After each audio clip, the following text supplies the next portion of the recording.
Like जैसे आपने भी डिग्री अलग करी थी, सो ऐसी कौन सी स्किल्स हैं जो कि एक सेल्स प्रोफेशनल के अंदर होनी चाहिए, और जो भी लाइक कॉलेज स्टूडेंट है वो चाहता हो कि सेल्स प्रोफेशनल बनना चाहता है वो, तो उसको क्या स्किल्स सीखनी चाहिए?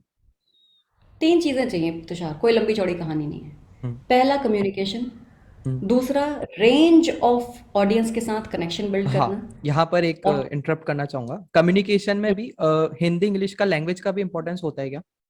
ये फ़र्क नहीं पड़ता यार, मैं तो बल्कि ये बोलती हूँ। अब देखो हमारा, जहाँ हम कॉलेज में पढ़ते हैं ना, जो हमारा स्टैंडर्ड एजुकेशन सिस्टम है और जो दुनिया में असलियत में होता है उसमें बहुत फ़र्क है। स्टैंडर्ड एजुकेशन सिस्टम में अपने को कौन ज़्यादा नंबर लेके जाता है? जो एक कॉम्प्लेक्स कॉन्सेप्ट को याद करे और रट के लिख दे, हाँ। वो आएगा फर्स्ट। रियल मार्केट में क्या होता है कि जो इंसान एक प्रॉब्लम को जितना ज़्यादा सिंप्लीफाई करके समझा सकेगा वो बनेगा लीडर।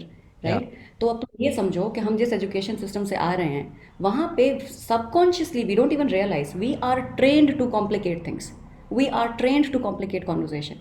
और जितना तुमको अगर तुमको वाकई सेल्स की सक्सेस पे जाना, you want to reach the pinnacle, you need to have you need to build the art of simplifying things for your teams, for your friends, for your vendors, for your customers, everybody। तो मेरे हिसाब से language का तो कोई barrier है ही नहीं। जो भी फ्रेंड्स इस समय मुझे सुन रहे हैं, कभी भी बड़े बड़े वर्ड्स, फैंसी जार्गन कोई ज़रूरत नहीं है। Don't project yourself in a way कि लोगों को लगे ये बंदा आर्टिफिशियल है, इसके साथ कनेक्शन नहीं बैठ रहा है। Don't do these things on your own, these are detrimental things. Okay, career में गड़बड़ हो सकती है। तो अपने को रहना है नेचुरल। इंडिया में आई थिंक जिस मार्केट में तुम ऑपरेट कर रहे हो उसमें अगर लोग इंग्लिश ऑफ कोर्स तुमको थोड़ा सा फिनेस देती है, लेकिन that does not define your connection with your audience. तो मेरे हिसाब से लैंग्वेज का तो कोई बैरियर होना ही नहीं चाहिए। हम्म। सेल्स में तो नहीं है। या। अनलेस एंड अनटिल तुम कोई यूएस क्लाइंट को प्रेजेंट कर रहे हो, कोरियन क्लाइंट हाँ, को प्रेजेंट कर रहे उसमें हो, तो चाइनीज फिर क्लाइंट, नॉर्मली वो फिर चाहिए। अलग। या सो बेसिकली आप तीन स्किल्स बता रहे थे, मैंने इंटरप्ट कर दिया आपको। मैं क्या, हाँ, तो मैं 3 स्किल्स बता रही थी। तो सिर्फ हाँ। 3 ही स्किल्स है तुषार, कोई ज़्यादा लंबी चौड़ी कहानी नहीं है।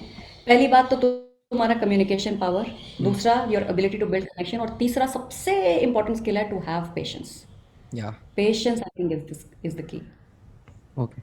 और इसमें जो हमारे जो यंग वाली जनरेशन है ना, because I have also there was a point, I have come through the journey. उस जनरेशन में ना द पॉइंट इज, उस वाले पॉइंट पे ना समथिंग, मतलब अपने इंडिया में क्या है कि टैलेंट बहुत ज़्यादा है। ठीक है, और हमको लगता है कि यार इतना टैलेंट है, मैं तो ये कर दूंगा, वो कर दूंगा, सो कर दूंगा। वो 20-22 की एज भी ऐसी होती है कि तुमको लगता है will turn around the world. But why do most of the people are not able to turn around the world is because it is not about talent, it is about persistence. एक ही काम को बिना bore हुए लगातार तुम जितने साल खींच सकते हो उतना तुम्हारा मार्केट में ग्रिप बढ़ेगा, उतना तुम्हारा वैल्यू बढ़ेगा। तो ये चीज़ है जो, टैलेंट अच्छी बात है लेकिन कंसिस्टेंसी उससे भी बड़ी बात है। ठीक। या। ग्रेट। सो बेसिकली, अगर आप कुछ टिप्स देना चाहो कि मुझे कोई भी प्रोडक्ट है, like I have also done like startup, तो जस्ट इमेजिन कि मुझे उसकी सेल्स को बढ़ानी है, उसके सेल्स को स्केल अप करना है, और कैसे ठीक मतलब है। ज्यादा से ज्यादा बेचा जाए किसी भी प्रोडक्ट अगर स्केल अप के हिसाब से पूछ रहे हो ना Tushar, then more then along with the product what also matters is the kind of people you are hiring. को। ये एनर्जी बहुत ज़्यादा मैटर करती है, क्योंकि ये जो एंटरप्रेन्योर है जिसका प्रोडक्ट है ना, उसके लिए तो वो उसका बच्चा है यार, उसकी जान है। उसको नहीं फर्क पड़ता कि मैं दिन में 10 घंटे काम कर रहा हूँ, 12 घंटे काम कर रहा हूँ इस प्रोडक्ट को प्रमोट करने के लिए, but for your team members it's a job. They want to go back home in 8 hours, they want to have their Saturday Sunday off, they want to have. So as a leader if you truly want to scale up your sales function, तो तुम्हारा काम है वो अंदर fire in the बेली कहते हैं ना जिसे, तुम्हारा काम है वो फायर इन द बेली जगाना in rest of the team members. Hmm. Because as a human being I have a limitation in terms of generating ideas, but when you are working with like minded people, it is, इसको बोलते हैं power of compounding.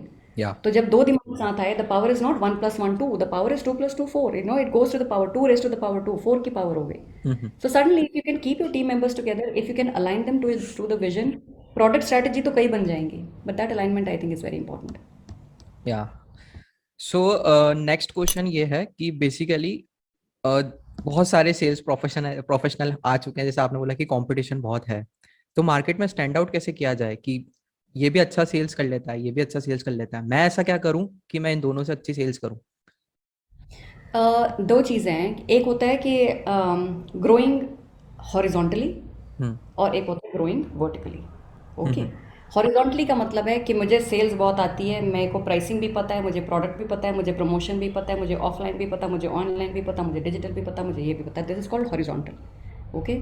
Vertical edge के जितना तुम उसके depth में जाओगे ना, that is where you carve a niche for yourself. Niche को क्या बोलते हैं? तो जैसे अगर मान लो मैं प्राइसिंग में चैंपियन हूँ, प्राइसिंग में भी मैं एमएसएमई में प्राइसिंग की चैंपियन हूँ, उसमें भी I am typically working for a product which is centred around children, children में भी from the age of 3 to 7 years।